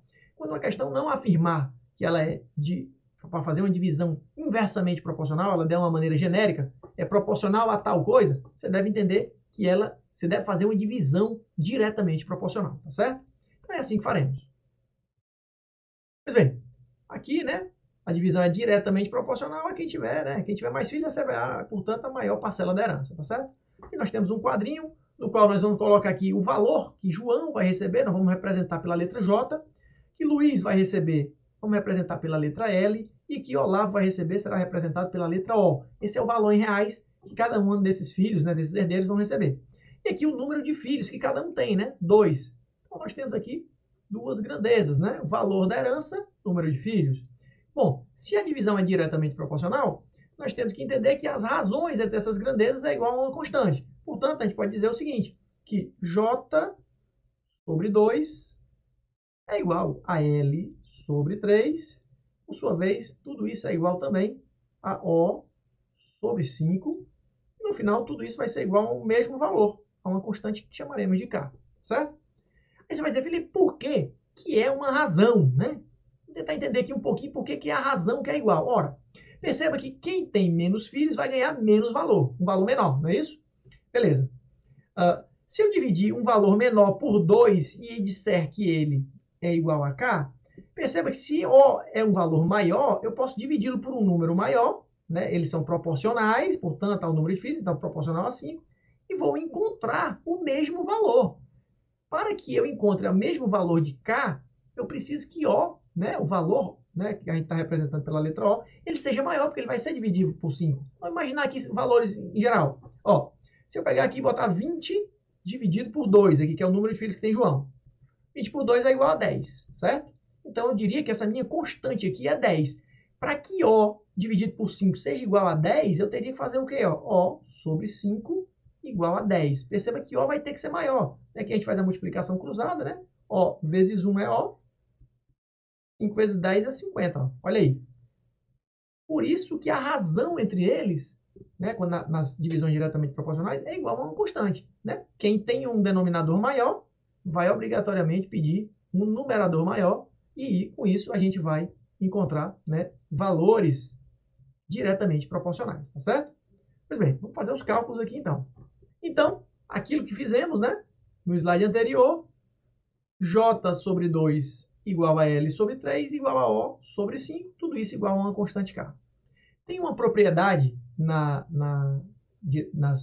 divisões, né, nas igualdades, nas razões e proporções, que diz o seguinte, que tudo isso pode ser igual à soma dos numeradores dividido pela soma dos denominadores. Né? Então, vamos adicionar aqui J mais L mais O é igual a 2 mais 3 mais 5. Certo? Então, a gente pode dizer que tudo isso aqui também é igual a 2 mais 3, 5, mais 5, 10.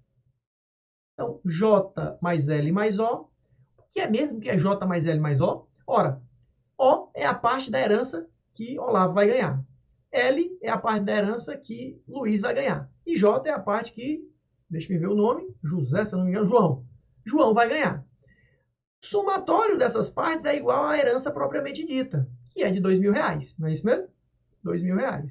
Ora, então eu posso dizer que a nossa constante é igual a 2.000 sobre 10. E 2.000 sobre 10 nada mais é do que 200, não é mesmo? Eu corto um zero aqui, com outro zero aqui. Então a nossa constante K é igual a 200. Mas eu posso estender esse raciocínio e dizer que J sobre 2 é igual a 200, L sobre 2 igual a 200, perdão, sobre 3 é igual a 200 e O sobre 5 é igual a 200. Nós vamos, portanto, no próximo slide, calcular cada coisa dessa.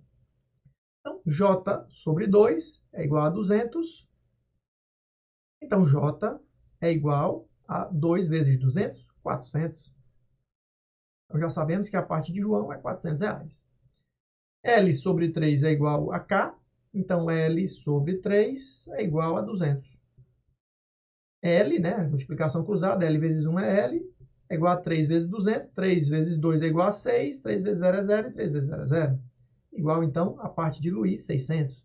E a parte de Olavo?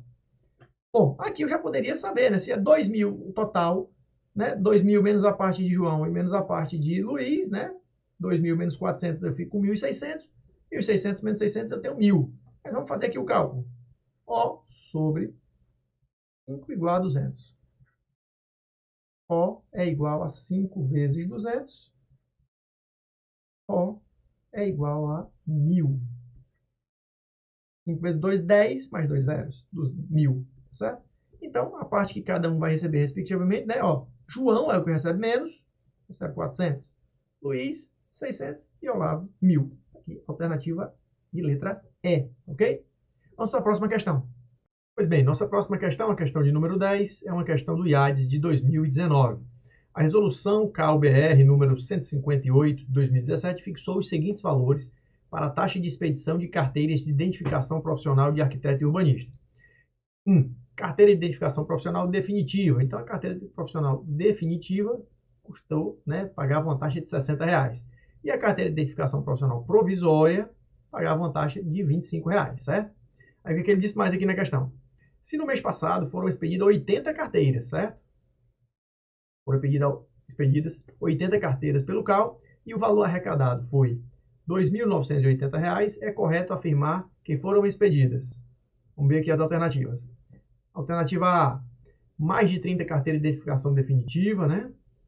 B, menos de 40 carteiras de identificação provisória. C, igual número de carteiras de identificação profissional definitiva e de identificação profissional provisória. Mais de 50 carteiras de identificação provisória e menos de 26 carteiras de identificação profissional definitiva. Pois bem, perceba que o que ele quer aqui é que a gente encontre o valor, né, a quantidade de carteiras de identificação profissional definitiva e provisória, para que a gente encaixe esses valores aqui nas alternativas e veja qual é que está correto, tá certo? Então vamos compilar aqui os dados da questão. Bom, foram expedidas 80 carteiras, tá certo? Ao todo, ninguém sabe quantas foram definitivas, nem quantas foram provisórias.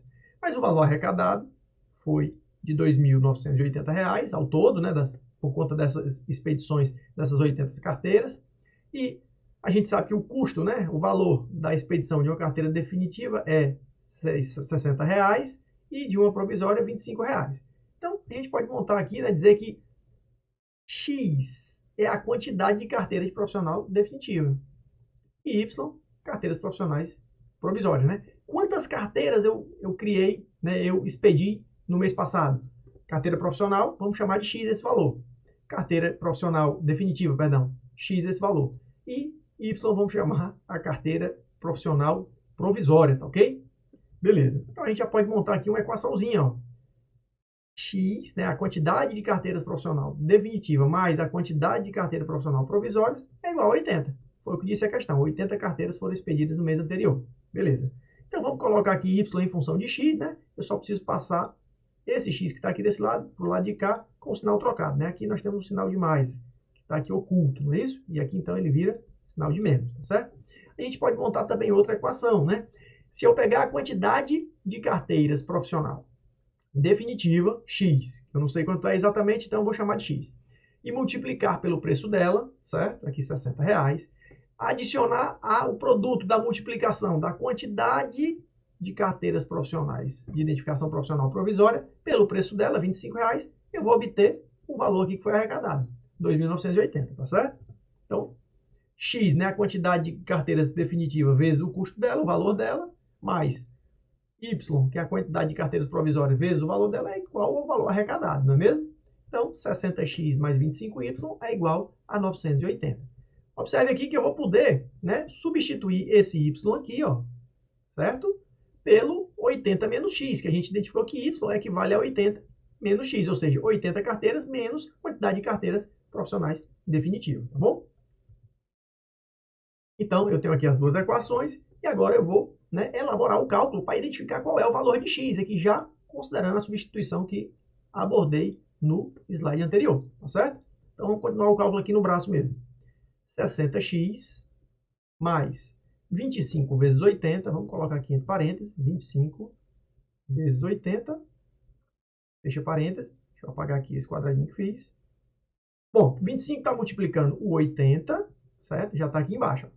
E agora o 25 também está multiplicando o menos x. Ora, 25 vezes menos x, menos 25x, não é mesmo?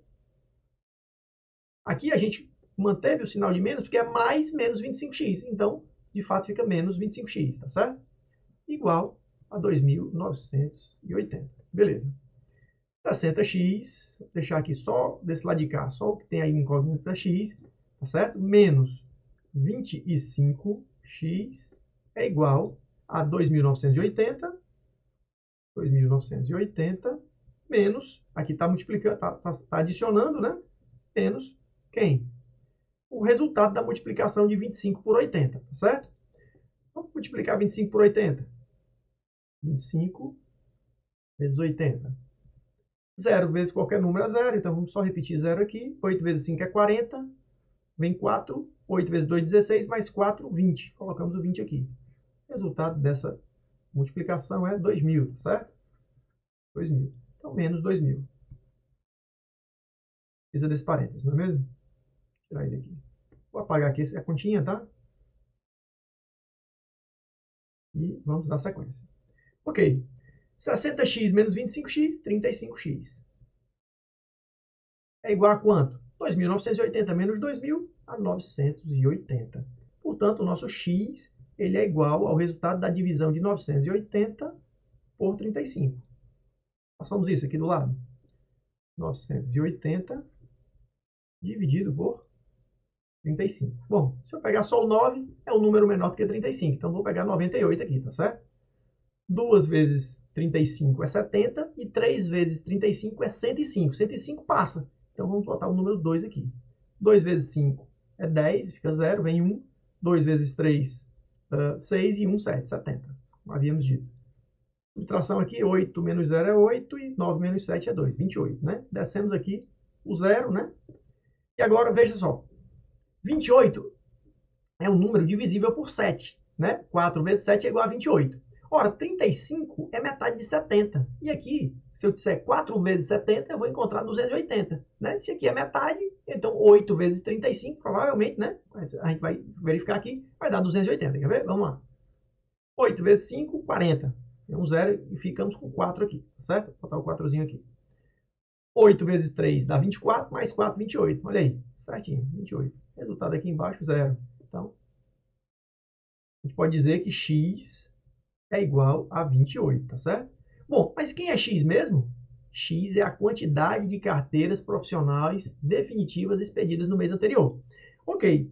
No slide seguinte, nós vamos, né? Tá aqui aí, x, ó, representa então a 28 carteiras de identificação definitiva, tá certo? Então, para a gente achar a quantidade de carteiras profissionais provisórias, basta que a gente faça, né? 80 menos esse valor, tá certo? Opa, vamos voltar aqui. Então, o y é igual, o y é a quantidade de carteiras profissional provisória, tá? É o que nós queremos aqui identificar para a gente ver. É igual a 80 menos o 28, menos x, né? Então, o y é igual a 80 menos 28. E 80 menos 28 é igual a 52. Certo? 52. 2 com 8, 10 vem 1. 5 com 2, 70. Mais 1, 80. Ok? Beleza. Então, sabemos que x é 28 e y igual a 52. 52 carteiras profissionais provisórias foram expedidas no mês anterior, assim como 28 carteiras de identificação profissional definitiva. Vamos ver qual a alternativa que se enquadra aqui. Bom, a alternativa dela tem um resultado correto, porque diz que mais de 50 carteiras de identificação profissional provisória foram expedidas, não é isso?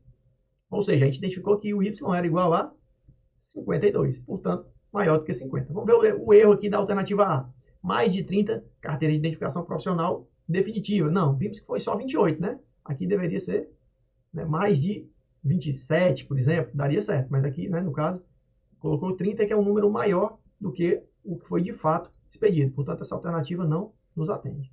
Menos de 40 carteiras de identificação profissional provisória. Ora, foram 52, né? Então, aqui também está errado. Igual número de carteira de identificação profissional definitiva e provisória. Vimos que, na verdade, esses números não foram iguais, né? A D a gente já avaliou, e menos de 26 carteira profissional, né, definitiva. Na verdade, foram 28, portanto, mais. Se aqui tivesse mais, aqui estaria certo. O erro está aqui, né? Então, a alternativa também é errada. Vamos para a próxima questão. Pois bem, vamos aqui para a nossa 11ª questão, questão da Banquiades, ano 2019. Em determinada empresa na qual trabalham 50 pessoas com nível superior, tá certo? Então, 50 pessoas nessa empresa têm nível de graduação, né, nível superior de escolaridade. 23 delas são formadas, vamos gravar números, é bom a gente sempre marcar. 23 delas são formadas em administração, então 23 são formadas em administração, 17 são formadas em economia e 8 têm formação nessas duas áreas, ou seja, são formadas tanto em administração quanto em economia, tá certo? Quantos são os colaboradores dessa empresa formados em outras áreas diferentes dessas duas? Bom, aqui ele disse o seguinte pra gente, que tem 50 colaboradores formados, tá certo? Nível de graduação, formação, vamos ver aqui, escolaridade, né? Nível superior de escolaridade, que 23 dessas pessoas são formadas em administração, ou seja, dessas 50 pessoas, apenas 23 são formadas em administração, tá certo? 17 são formadas em economia. E, dentre essas pessoas, né, tanto as 23 quanto as 17, algumas delas são formadas nas duas. Quem? Essas 8 aqui, tá certo? Porque se uma pessoa é formada em economia e administração, ela é formada em economia, então ela faz parte aqui dos 17. Também, se uma pessoa é formada em economia e em administração, ela também faz parte aqui dessas 23 que são formadas em administração, ok? Então, vamos analisar os elementos. Então, 50 pessoas têm nível superior. Então, nosso conjunto universo, né? Nós vamos trabalhar com um conjunto universo de 50 pessoas, tá certo? Mais informações foram dadas aqui. Que 23 pessoas têm formação em economia e 17 têm, em administração e 17 têm formação em economia. Vamos criar aqui os conjuntos, né? A de administração, certo? Com 23 elementos, e E de economia, tá? Com 17 elementos. Tá? Foi dito o que mais para a gente? Foi dito que 8 pessoas possuem as duas formações. Ora, essas 8 pessoas só podem estar aqui na interseção, não é mesmo? Bom, eu não sei quantas pessoas tem aqui, né? Nessa parte aqui que eu vou marcar agora. Também não sei quantas pessoas tem aqui. Sei que aqui tem 8 pessoas, não é mesmo? Porque 8 tem a formação em economia e também em administração, tá certo? Bom, então se eu não sei quantas pessoas estão aqui, ela é uma incógnita para a gente, mas eu sei que as pessoas que estão aqui dentro, somadas a essas pessoas aqui da interseção, tem que resultar em 23. Da mesma forma, as pessoas que estão aqui na interseção, mais as pessoas que estão aqui só com formação em economia, tem que resultar, né, a adição delas duas tem que resultar na soma 17, tá certo? E aqui fora, nós temos aqui as pessoas que, né, aqui fora desses dois círculos, as pessoas que não têm formação nem em economia, nem em administração, tá certo? Então, acabei riscando demais. Apagar aqui o excesso. 8 pessoas estão aqui na interseção. Chamaremos de X, né? Aquelas pessoas que faltam, né? Para chegar nos 23 aqui de administração. Y, aquelas pessoas que faltam para chegar no 17 aqui de economia. E Z, a diferença entre todos esses elementos aqui, certo? E 50, tá bom? Então, vamos fazer aqui algumas continhas. Aqui eu sei que A é 23, portanto, se aqui tem 8, aqui vai ter 23 menos 8. E 23 menos 8 é igual a 15, certo? Então, aqui nós temos 15 elementos. Aqui nós temos 17 menos 8, e 17 menos 8 é igual a 9. Portanto, a gente pode montar uma equaçãozinha aqui, na qual diz que 15, né? Aqui nós temos 15 elementos, nessa parte aqui, né, do círculo azul, mais 8 elementos da interseção, mais 9 elementos que são exclusivamente formados em economia, né? Mais as pessoas que estão fora desses dois conjuntos, Z, chamaremos de Z, tudo isso aqui é igual a 50, que é o nosso conjunto universo, tá certo? 50. Deixa eu ver aqui se eu coloquei. Não coloquei, vamos fazer aqui a conta propriamente dita. Então, 15 mais 8 é igual a 23, e 23 mais 9 é igual a 32, tá ok? Mais Z é igual a 50. Z é igual, 50 a 50 menos 32, não é mesmo? Por que menos 32? Porque aqui o 32 está com sinal positivo, não é? Aqui suprimido aqui um sinalzinho de mais. Então, ele vem para o outro lado, subtraindo. 50 menos 32 é igual a 18. Então, 18 pessoas têm nível de graduação, ou seja, têm nível superior, né? Mas não são formadas nem em economia e nem em administração. Gabarito aqui, alternativa de letra B de bola, certo? Pois bem, nobre amigo, pois bem, nobre amiga, essas foram as 6 questões que nós selecionamos para você treinar aí para o concurso da DASA. Espero que você tenha gostado, deixe seu joinha, segue o canal, né, do CDF Concursos, se inscreva, no canal do CDF Concursos, no Instagram e também no Facebook, acione o sininho, você receba notificações e treine conosco. Um grande abraço e até o próximo vídeo.